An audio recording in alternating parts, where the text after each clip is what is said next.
Hi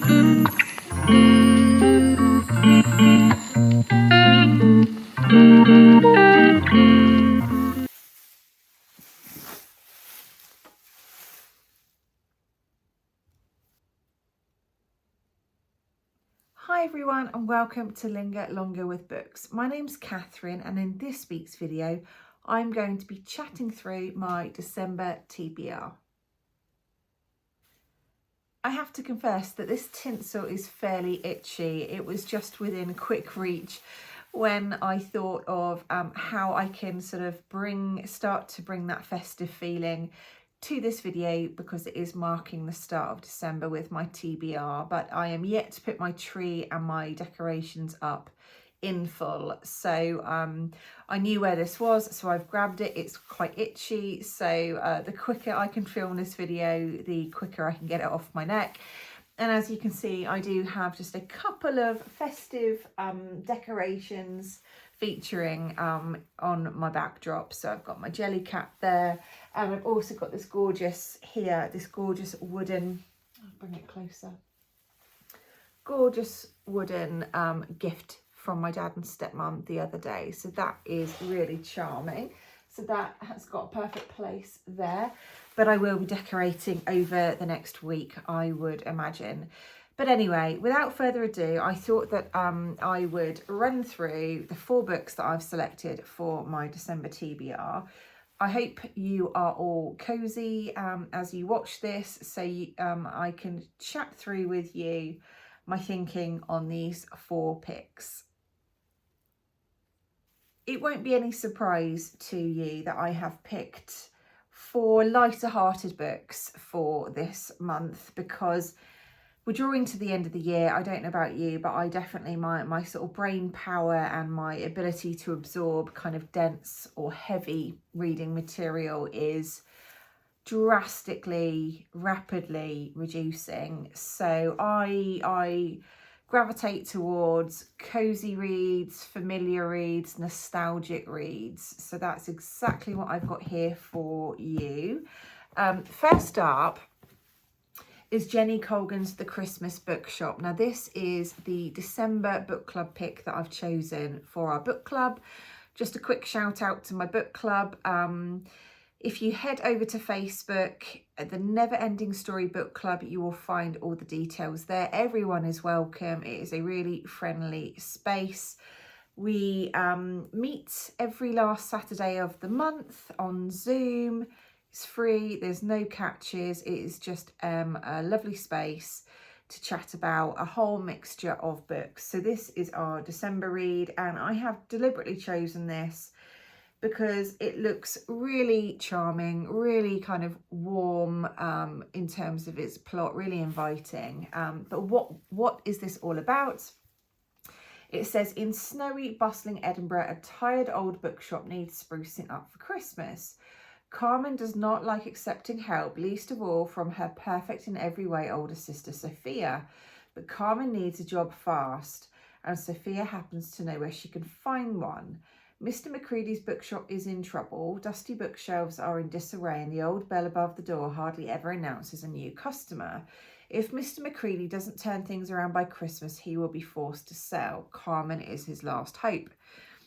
Okay, so we've got the beautiful historic city of Edinburgh. We've got a little bit of peril. We've got a little bit of sort of family relationships there, perhaps a little bit of drama sprinkled in. But hopefully that will be an enjoyable read for all of us. It's, 350 odd pages. So yeah, that is my first read for December that I'm sharing with you. The second book I'm highlighting is The Christmas Tree Farm by Laurie Gilmore. She's by now a Sunday Times bestseller with the Dream Harbour series. This is book number 3 in the series. Sorry if you can't see that because of the light. I do have, so I've read the Pumpkin Spice Cafe, the Cinnamon Bun Bookstore. This is number 3. And then I think number 4 is the Strawberry Patch Pancake House. But I've been keeping this one, obviously, for this time of year. I bought it a little while ago now, I think. But that just looks immediately like you want to knock on the front door and go inside. It looks really, really warm. It's got a cute little dog there. He's got a little bow tie on that's gold shimmer, and that just looks like the coziest of scenes, doesn't it? But what is this one all about? It says Kira North hates Christmas, which is unfortunate since she just bought a Christmas tree farm in a town that's too cute for its own good. Bennett Ellis is on vacation in Dream Harbour, trying to take a break from both his life and his constant desire to always fix things. But somehow fate finds Ben trapped by a blanket of snow at Kira's farm, and despite her grinchiest first impressions, with the glow of the fairy lights twinkling in the trees and the promise of a warming hot chocolate, maybe, just maybe, these two lost souls will have a Christmas they'll remember forever. Oh, yes, please. That sounds really good. Let's have a flick through. I did see earlier when I was thinking about starting filming this video, it says the dedication in the front here, it says, for anyone who ever wished Hallmark Christmas movies were steamier, this one might do the trick. So it sounds like this is going to be a steamy read. I always appreciate a drawing of the setting and the community, obviously for Dream Harbour that Laurie is building. I'm quite a visual person, I have learned in recent years. Taken me into my late 30s to realise that, but I do appreciate little details like that in books. And I love the fact that with Laurie's books you get a musical playlist. So I will be looking at that too. This is published by One More Chapter. So yeah, that's another really cosy read that I'm really looking forward to. It might be a Christmas Eve read for me. The third and fourth books I'm going to chat through are actually either written in the 1950s or are set in the 1950s. So they seem quite good to group together. These two, obviously, like I said, warming, atmospheric and more modern. And these two are absolutely more kind of historical and nostalgia based. But okay, I'm going to go with this one first out of those two, and that's Once Upon a Wardrobe by Patty Callahan, and she is the New York Times best-selling author of Becoming Mrs. Lewis. I can't quite remember, sorry, the tinsel was itching. I can't quite remember exactly where I saw this. It was online. It might have been a review or a video. I'm not great at recalling where I've heard of books because I don't write that sort of thing down in my journal, but maybe I will in future or just on my phone. Let me know where you write things down and things catch your eye. Do you just make a note on your phone, or what else do you do? I'd really be interested to know so I can sort of pick up that habit. But this book, it looks really it just depicts a bygone era to me. You've kind of got the old lamplight here, you've got the snow, you've got the woman who is dressed in 1950s fashion. It looks very elegant, and I just think, wow, what world is that? So this book is all about, it's 1950. Megs is a 17-year-old student of maths and physics at Oxford University. So instantly you've kind of got the backdrop of Oxford, the really historic city, university city. And it says, when her beloved 8-year-old brother asks Megs if Narnia is real, logical Megs tells him it's just a book for children and certainly not true. Homebound due to his illness and remaining fixated on his favourite books, George presses her to ask the author of the recently released novel The Lion, the Witch and the Wardrobe a question.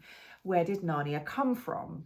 Despite her fear about approaching the famous author, who was a professor at her school, so we're mixing fiction with obviously real life literary figures and authors, Megs soon finds herself taking tea with C.S. Lewis and his own brother Warnie, begging them for answers. I won't go any further than that, but I'm always interested and intrigued when you have a novel and it's blending fiction with real life figures and authors who have lived in a sort of a previous lifetime and are no longer with us. So that always draws me in. And I have to say, The Lion, the Witch and the Wardrobe, as a story and as a TV adaptation when I was a little girl, I was absolutely kind of enthralled by it. The world of Narnia, everything good and bad, good versus evil, the really scary characters within it, the really lovely characters within it, and seeing them through the children's eyes. I've actually gone on to study that story as part of my undergrad degree for English in a children's literature module, and it's a book that will stay with me, and I will probably reread in years to come, because again, it's always interesting to see kind of what your take is on as a child reader and as a sort of an adult reader. But this one was quite hard to get hold of. This is an American copy because it says $16.99. It's published by Harper News. It first came out in, let me have a look. Oh, the paper is very different as well. 2023, it looks like. Anyway, it's kind of a floppier, larger paperback, a little bit than we're used to in the UK. Definitely is. It's not doing a very good job of that, but you can see. And I obviously can appreciate that Patty is a really acclaimed author. She's written a huge amount of novels there, but this will be a really interesting kind of rewinding the clocks, diving into this world, and seeing what it's like. Then my last chosen book for my December TBR, because, you know, I tend to sort of I tend to draft sort of pencil in 4 books per month. That's 1 a week, because that seems like a reasonable and realistic kind of amount of reading for me to do. I work full time. I have family commitments and other things, and just I'm not always reading, obviously. So that's why I've chosen 4. I obviously have a few more sort of leave days through December, like many others do as well. So I'm hoping that I can absolutely get through these 4. But anyway, I shall just get straight on to this 4th pick, and that is A Maigret Christmas and Other Stories by George Simenon. And I'm really sorry if I mispronounced that. I'm not sure how you say that. But again, this was quite a difficult book to get hold of. I ended up getting it online. I can't quite remember. This is published by Penguin. It's usually £9.99, and it's in the Penguin Classics series, and the kind of the aesthetics and the kind of colour palette that you see. It's kind of like a very pale blue spearminty, which is perfect for Christmas time. And anyway, what is this one all about? It says, it is Paris in Christmas, but beneath the sparkling lights and glittering decorations lie sinister deeds and dark secrets. This collection brings together 3 of George Simenon's most enjoyable seasonal stories, featuring Inspector Maigret and other characters from the Maigret novels. Let me know if you have read any Maigret novels. I have to say I have not yet read any. But again, at this time of year, I feel myself gravitating towards perhaps authors or characters that I've heard of that I haven't yet read. And this one looks like a perfect short book. Like it has, like I mentioned, it has 3 short stories within it, and they're I think A Maigret Christmas, that looks around 90 pages long just from the contents page here. 7 Small Crosses in a Notebook, again another 90 odd pages, and then the last one, it is barely 30 pages, I think. So Christmas time and the festive period is busy, isn't it? It's we're obviously, our minds are obviously in a lot of different places, so sometimes short stories can be better suited to people out there. Let me know if you're like this at this time of year, because sometimes it can be hard to concentrate on a full novel, can't it? Anyone else agree with that? And this might just really pique your interest as well, just because it is a small collection, a trio of short stories, as I said. And I just love love that this photograph. It's obviously a snapshot of Paris in decades before now. Got a boulangerie, and there is a sort of a domed building in the background. And yeah, I just, at this time of year, I don't know about the weather, if it's going to have frost or snow exactly, but there's something about the tranquil peace and quiet of a snowy scene and a snowy street, knowing that you're sort of warm and cozy inside and you're either reading or with family or whatever you might be doing, and the world carries on, but it carries on at a slower pace. That's the kind of impression that I get, and what I really love about this time of year is that we can just slow down a little bit, in a meaningful way. So this is my fourth pick. Again, this might be a book that I choose to read on Christmas Eve, because I can stop and start with the rhythm of each short story. So just a little bit about George, the author. Born on the 12th of Feb 1903 in Belgium, he died in 1989 in Switzerland. Between 1931 and 1972, he published 75 novels. That's an incredible amount, isn't it? That's prolific writing. And 28 short stories featuring Inspector Maigret. This trio of festive tales was originally published in 1951, 20 years after the first Maigret novel appeared, when Simonin was living in the USA. So, wow, if we could meet Simonin, obviously lived a lot of different places around the world during his lifetime.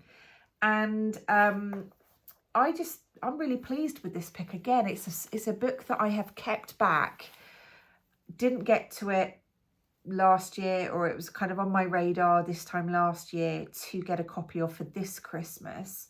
But I'm pleased to get a copy. My plea to Penguin, please publish more copies of this one and others like it so we can easily access them. That would be fab, please.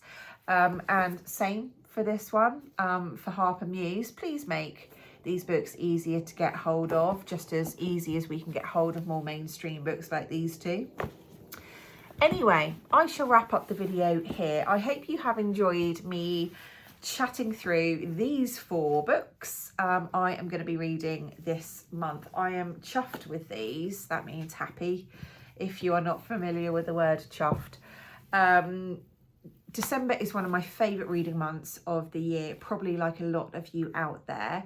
Let me know in the comments what books you are planning to read this month. Have any of these caught your eye and inspired you to pick up a copy? I would love to know as well. But anyway, for those of you who've been following my channel for a little while now, I do a bit of a call out in terms of asking you to please pop a related or themed emoji for each video in the comments, so I know that you're out there and that you've enjoyed watching this video because you've got this far into it. And what do you reckon for this one? It's obviously got to be Christmas themed. It's got to be festive. Should we do a snowflake? I think a snowflake, because although these two are fully Christmas and Christmas tree and other things, I don't feel we're right at the start of December, so there's time for tree emojis and full Christmas emojis, if that makes sense. So I think in honour of these two icy wintry reads, and the white and the pale blue, I think we go for a snowflake, please. That would be fab to see in the comments. But anyway, that's this week's video. Again, I hope you've really enjoyed this one. I really enjoyed chatting through my reads, and I just better get on and read them, hadn't I? That's a really lovely proposition to have. But I hope you're all doing really well, and I hope you have got some lovely festive reads lined up, and yeah, just let me know what they are. I would love to see them, and selfishly any recommendations for next Christmas, because I will get them well ahead of time and get them planned into my 2026 TBR too. So please take care. And I shall see you in next week's video. Bye.